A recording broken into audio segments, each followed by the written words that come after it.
Olá, bem-vindos e bem-vindas a mais uma imersão detalhada nas nossas fontes. Hoje a missão é dissecar um material bem denso, altamente complexo e que, toca em feridas que ainda estão muito abertas na história recente do país.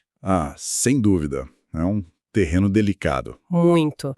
Nós vamos desbravar as páginas do livro Por que Gritamos Golpe? Para entender o impeachment e a crise política no Brasil. É uma obra que foi organizada por Ivana Jenkins, Kim Dória e Murilo Cleto. Mas antes de darmos o primeiro passo na análise desse texto, a gente precisa muito fazer um alinhamento de expectativas aqui. Isso é crucial. É fundamental. O material que temos sobre a mesa hoje é estritamente político e toma uma posição muito clara, né? Exatamente. É uma coletânea de ensaios e artigos escritos por intelectuais, políticos, ativistas, e todos eles examinam o impeachment de Dilma Rousseff, lá em 2016, sob uma ótica puramente de esquerda. O próprio título já não deixa margem para dúvida, sabe? Os autores caracterizam o processo de destituição como um golpe de Estado. Perfeito. E para quem está nos ouvindo agora, precisa ficar cristalino que o nosso papel aqui não é tomar partido. De forma alguma. Nós não estamos endossando nem refutando essas visões. Nós funcionamos apenas como guias. O objetivo desta análise é relatar, organizar e examinar as ideias exatamente como elas estão estruturadas lá no livro. A gente quer entender como esse grupo específico de pensadores interpreta a maior crise institucional das últimas décadas. E esse é o grande atrativo da leitura de hoje. Independentemente de onde a bússola ideológica de quem acompanha o programa Ponte, essa obra oferece uma radiografia fascinante de uma época. É um documento histórico que registra como um setor bem expressivo da sociedade brasileira leu e sentiu aquele momento. É um recorte no tempo. Isso. E compreender essa narrativa, concordando ou não com ela, é uma peça-chave para quem quer montar o quebra-cabeça da polarização política que simplesmente engoliu o debate público nos anos seguintes. Certo. Vamos desempacotar isso. O livro é dividido em eixos que constroem uma narrativa bem amarrada, e o ponto de partida deles é tentar definir qual seria a anatomia desse evento. Autores como a própria Ivana Jenkins, o Boaventura de Souza Santos e o Michael Lowy batem muito na tecla de que o cenário de 2016 não tem semelhança com o de 1964. Exato.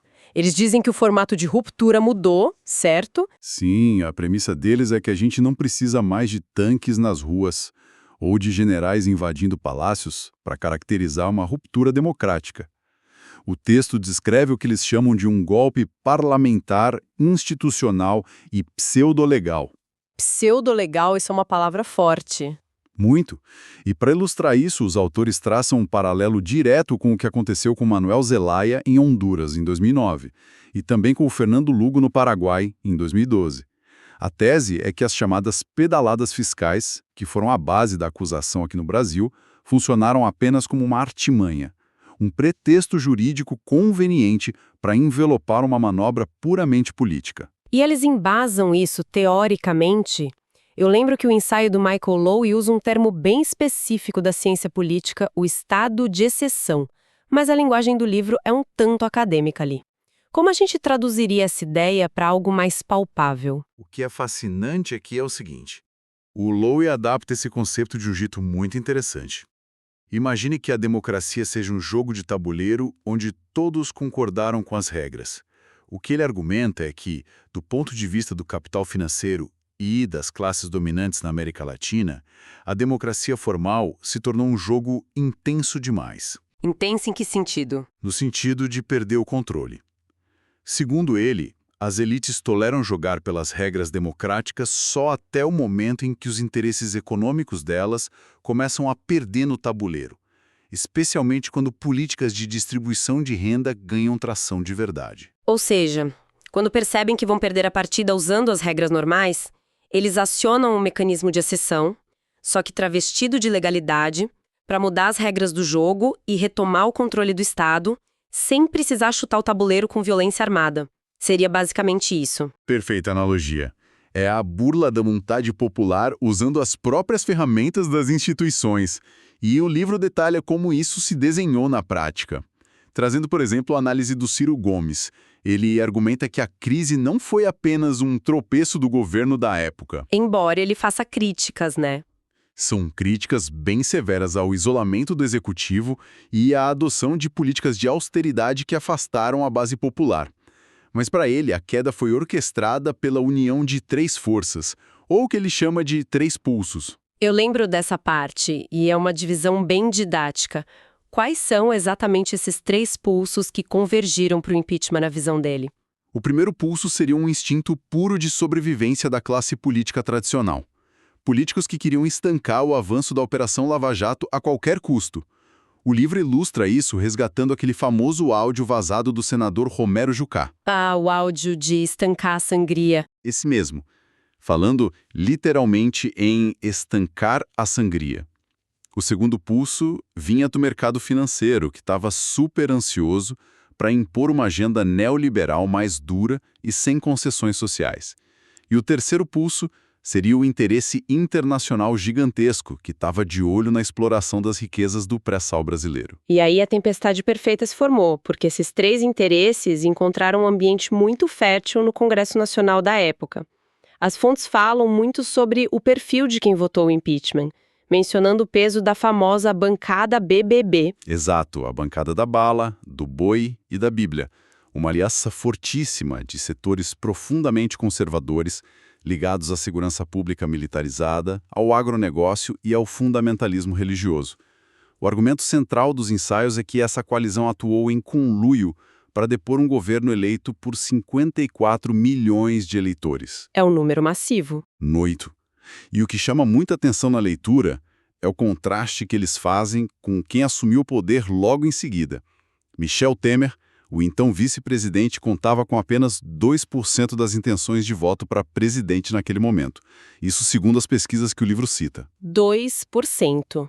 É um contraste brutal com as dezenas de milhões de votos da chapa e ilustra bem aquela tese da mudança de regras no tabuleiro que a gente comentou. Mas tem um detalhe crucial aí. Uma manobra nos gabinetes de Brasília não se sustenta sem apoio nas ruas. E é aqui que a gente entra na análise que o livro faz das manifestações. O ensaio da socióloga Marilena Chaui me chamou muita atenção. Esse ensaio muda a perspectiva das coisas. Aqui é onde a coisa fica realmente interessante. Porque durante anos, a narrativa predominante era que o Brasil tinha visto nascer uma nova classe média por causa dos programas sociais. Mas a Chaui contesta isso frontalmente, certo? Contesta de forma bem contundente. A Chaui argumenta que usar apenas a renda ou a capacidade de consumo para definir classe social é um erro conceitual. Na visão dela, o que se formou ali não foi uma classe média clássica, mas sim uma nova classe trabalhadora. Só que uma classe que emergiu de forma muito precarizada e totalmente fragmentada. Espera, como assim? Se eles ganharam poder de consumo, por que a reação deles nas ruas, em grande parte, foi de oposição ao governo que, teoricamente, proporcionou essa ascensão? Como ela desvenda esse paradoxo? A sacada dela está no campo dos valores. Essa nova classe trabalhadora absorveu o imaginário e os valores neoliberais. A gente está falando de uma enorme influência da teologia da prosperidade, que foi propagada por igrejas neopentecostais. E também da ideologia do empreendedorismo supercompetitivo. Cada um por si. Exato. Em vez de o trabalhador se enxergar como parte de uma classe que precisa de direitos coletivos, ele passa a se ver como uma empresa individual, um empreendedor que só depende do próprio esforço. Assim, ele adota uma visão conservadora e acaba engrossando as fileiras dos protestos de direita, rejeitando a própria esquerda que criou as políticas de ascensão. Isso vira a narrativa de cabeça para baixo, e essa análise do comportamento das massas casa muito bem com a investigação sobre quem de fato estava no carro de som liderando esses protestos. O livro traz uma reportagem investigativa da Marina Amaral sobre a origem de grupos como o Movimento Brasil Livre, o MBL, e a narrativa de que foi tudo uma revolta orgânica de jovens indignados na internet cai por terra no texto. Completamente. A reportagem revela como essas lideranças foram nutridas nos bastidores. Há um mapeamento lá mostrando que a origem desses movimentos está umbilicamente ligada a redes internacionais de think tanks de direita. O dado mais impressionante que a autora levanta é sobre o financiamento de tudo isso. Os valores são absurdos. Demais. Ela detalha que fundações americanas ligadas aos bilionários irmãos Koch despejaram algo em torno de 800 milhões de dólares ao longo de 2 décadas em uma organização chamada Atlas Network. Uau! 800 milhões de dólares. Isso destrói aquela imagem do adolescente protestando espontaneamente do quarto de casa. É uma injeção de capital massiva. E qual era o papel prático dessa Atlas Network aqui na América Latina? O papel de uma verdadeira incubadora ideológica. Essa rede usou esses recursos para formar e treinar lideranças estudantis liberais e conservadoras. A organização Students for Liberty, por exemplo, foi uma ramificação desse esforço e funcionou como uma semente direta para o surgimento do MBL no Brasil. Não foi acaso, sabe? Foi método. É uma engenharia política gigantesca. Mas para que essa semente florescesse nas ruas, o terreno precisava estar muito bem preparado. O autor Murilo Cleto explora isso falando sobre o triunfo da antipolítica. Um conceito super importante para o livro. Sim, ele faz uma ponte entre as manifestações de 2013 e o clima que permitiu o impeachment, mostrando que o ódio generalizado ao sistema partidário criou um vácuo. E a tese dele é que esse horror à política tradicional abriu caminho direto para a extrema-direita, citando a ascensão do Jair Bolsonaro. Além disso, serviu de cortina de fumaça perfeita para o governo Temer. Sim, porque a antipolítica tem uma linguagem muito sedutora. É a linguagem da técnica. O livro aponta que o governo que assumiu passou a justificar medidas altamente impopulares e cortes sociais profundos, dizendo que não eram escolhas ideológicas. Eram necessidades matemáticas. Isso, necessidades técnicas e matemáticas de um país em crise profunda. O avanço de ideias como o projeto Escola Sem Partido surfou exatamente nessa mesma onda, de tentar mascarar uma agenda ideológica fortíssima sobre um verniz de suposta neutralidade e purismo técnico. Então, o que tudo isso significa na prática? Quando os autores dizem que a crise foi uma oportunidade para impor uma agenda, o que exatamente estava nessa agenda? A terceira parte do livro foca justamente no desmonte do Estado e da economia. Autoras como Leda Maria Paulani e Graça Costa se debruçam sobre aquele famoso documento lançado pelo PMDB pouco antes do impeachment, o Uma Ponte para o Futuro. Na visão dessas autoras, de ponte para o futuro, o documento não tinha nada. Elas argumentam que era, na verdade, uma planta baixa para a demolição do estado de bem-estar social garantido pela Constituição de 1988 e um projeto deliberado de precarização das leis trabalhistas da CLT. A premissa delas é que as elites aproveitaram a comoção nacional e a crise econômica para empurrar goela abaixo uma agenda de retirada de direitos, algo que jamais seria aprovado em uma eleição presidencial normal. E é super importante lembrar, como o sociólogo Rui Braga aponta no livro, que a tensão social já estava altíssima muito antes de se falar em impeachment no Congresso. O Brasil já estava fervendo de insatisfação trabalhista. Exatamente. O Rui Braga traz números que a gente não pode ignorar. Entre 2013 e 2015, nós vivemos um ciclo grevista histórico. Só no ano de 2013 foram registradas 2.050 greves no país. Isso é um aumento de 134% em relação ao ano anterior, ou seja, a classe trabalhadora já estava sentindo a água bater no pescoço ali. A precarização, o medo do desemprego e a perda de poder de compra já estavam mobilizando as massas intensamente. Agora, de todas as reformas desse novo projeto de poder que o livro disseca, a que recebe a crítica mais feroz é a da Previdência Social. O artigo do Eduardo Fagnani vai direto ao ponto e ataca o que ele chama de mito do déficit previdenciário. Essa parte é bem polêmica. Sim, ele usa dados de associações de auditores fiscais para afirmar categoricamente que a Seguridade Social no Brasil não dá prejuízo. Ele cita que houve superávit de mais de 56 bilhões de reais em 2010. E até mesmo no ano terrível de 2015, houve saldo positivo de 20 bilhões. Mas vem cá, se tem dinheiro sobrando, de onde vem a história do rombo na Previdência que a gente escutava todo dia no noticiário? Vem de um mecanismo contábil. E a explicação do Fagnani foca na chamada DRU, a desvinculação de receitas da União. Dá pra gente explicar isso de um jeito mais próximo do nosso dia a dia? Para quem tá com a gente agora entender? O que a DRU faz na prática? Pense na DRU da seguinte forma. Imagine que você tem uma conta bancária na sua casa destinada estritamente para pagar o plano de saúde e a escola dos seus filhos. É lei. Esse dinheiro não pode ir para outro lugar de jeito nenhum. Tá, conta carimbada. Exato. Mas aí existe uma regra, uma espécie de brecha jurídica legal, que permite que você pegue até 30% desse dinheiro sagrado da saúde e da educação e use para pagar os juros do seu cartão de crédito com o banco. É basicamente isso que os autores argumentam que a DRU faz em escala nacional. O governo retira recursos que foram arrecadados especificamente para aposentadorias e saúde e usa para pagar juros da dívida pública que vão para o mercado financeiro. E depois vai para a TV e diz que faltou dinheiro para as aposentadorias. É uma inversão total de prioridades, segundo a visão dele. E tem também a crítica sobre as regras de aposentadoria em si. Se a gente olhar a imposição de uma idade mínima de 65 anos, isso se torna um ponto de atrito gigantesco no texto. Se conectarmos isso ao cenário maior, a crítica fica ainda mais pesada. Fagnani diz que exigir 65 anos para a aposentadoria é uma tentativa de fingir que o Brasil é a Dinamarca. Ele ressalta o absurdo de ignorar a heterogeneidade e a desigualdade brutal do nosso país. Porque são Brasis muito diferentes, né? Totalmente.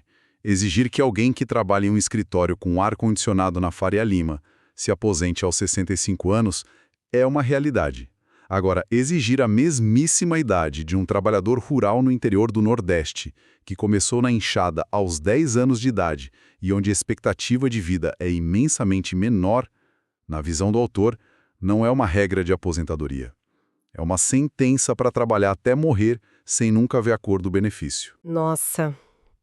E essa lógica de reestruturação profunda que eles apontam internamente não parou nas fronteiras do Brasil.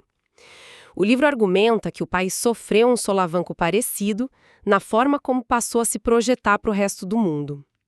O que nos leva à política externa e à questão agrária. O Gilberto Maringoni escreve sobre a mudança brutal que ocorreu no Itamaraty assim que o José Serra assumiu o Ministério das Relações Exteriores. Sim, o ensaio dele lamenta profundamente o fim do que se chamava de política externa altiva e ativa. Antes, o Brasil tinha uma estratégia muito focada em liderar o Sul global, fortalecendo a Unasul, os BRICS e mantendo uma negociação bem mais de igual para igual com as potências do Norte. Com a troca de comando, as fontes apontam que o país assumiu uma postura totalmente subordinada, se alinhando quase automaticamente aos Estados Unidos e à Europa. E o Maringoni é muito crítico em relação a acordos como a Aliança do Pacífico, certo? Ele argumenta que isso não traz desenvolvimento.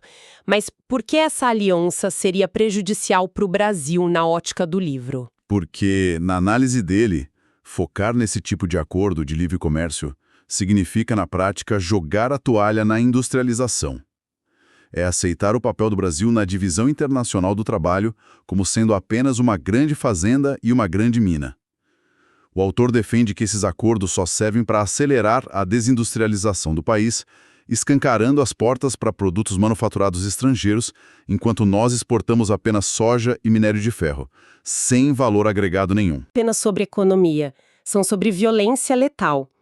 O texto cita dados da Comissão Pastoral da Terra mostrando que, só em 2015, tivemos 49 trabalhadores rurais assassinados. Isso ilustra uma disputa sangrenta ao mesmo tempo em que a concentração de terras atinge escalas bem difíceis de imaginar. São 244 milhões de hectares nas mãos de latifundiários. É um retrato duríssimo da violência no campo. E o Pericaz expande a crítica para o modelo de produção em si. Enquanto os programas voltados para a agricultura familiar e a reforma agrária foram completamente desidratados, o grande agronegócio de exportação ganhou pista livre, e uma das consequências mais sombrias apontadas pelas fontes é que o Brasil se consolidou como campeão mundial absoluto no uso de agrotóxicos. Venenos que, Vale ressaltar pelo texto, já foram banidos há anos na Europa ou nos Estados Unidos por serem cancerígenos ou destruírem o meio ambiente, mas que continuam sendo despejados livremente em solo brasileiro. E tudo isso comandado por um punhado de multinacionais da agroquímica, gigantes como Monsanto e Cargill. Exatamente. E quando você junta todas essas peças que a gente discutiu aqui, o agronegócio, o mercado financeiro, a bancada conservadora e a antipolítica nas ruas, a conclusão do livro é que essas frentes não atuaram sozinhas ou por mera coincidência. Foi articulado. Sim, elas funcionaram de forma coordenada, como partes de um projeto unificado de restauração de poder, usando o impeachment como a alavanca principal para redesenhar a economia e a sociedade aos moldes neoliberais. Isso nos traz a síntese da nossa imersão de hoje. A mensagem que reverbera por todas as páginas de Por que Gritamos Golpe é uma só. De acordo com essas dezenas de intelectuais, o impeachment de 2016 não foi um processo jurídico sobre manobras contábeis. Foi o estupim de um violento conflito de classes travado nos corredores institucionais. O objetivo primário, segundo a obra, era destruir o estado de bem-estar social desenhado na Constituição de 1988 e impor uma ortodoxia econômica radical. E, novamente, para quem acompanha nossa análise, compreender essa teia de argumentos não exige concordar com cada ponto dela. Contudo, ter clareza sobre essa perspectiva é o que nos permite decifrar a raiz da intensa fratura política e institucional que dividiu o Brasil e que continua definindo os rumos do país até hoje. Isso levanta uma questão importante. Uma reflexão que nasce das entrelinhas de todos esses autores, mas que se expande para a nossa própria visão de sociedade democrática.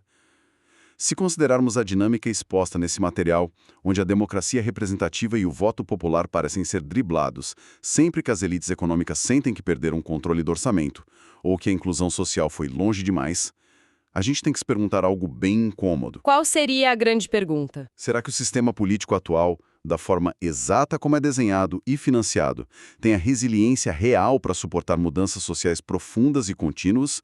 Ou será que ele estará sempre vulnerável, sempre refém de manobras institucionais, travestidas de legalidade, engatilhadas para puxar o freio de mão da história quando o capital assim exigir? Deixo essa provocação sobre o limite das nossas instituições para quem nos escuta pensar a respeito. É uma reflexão pesada e que certamente não termina aqui.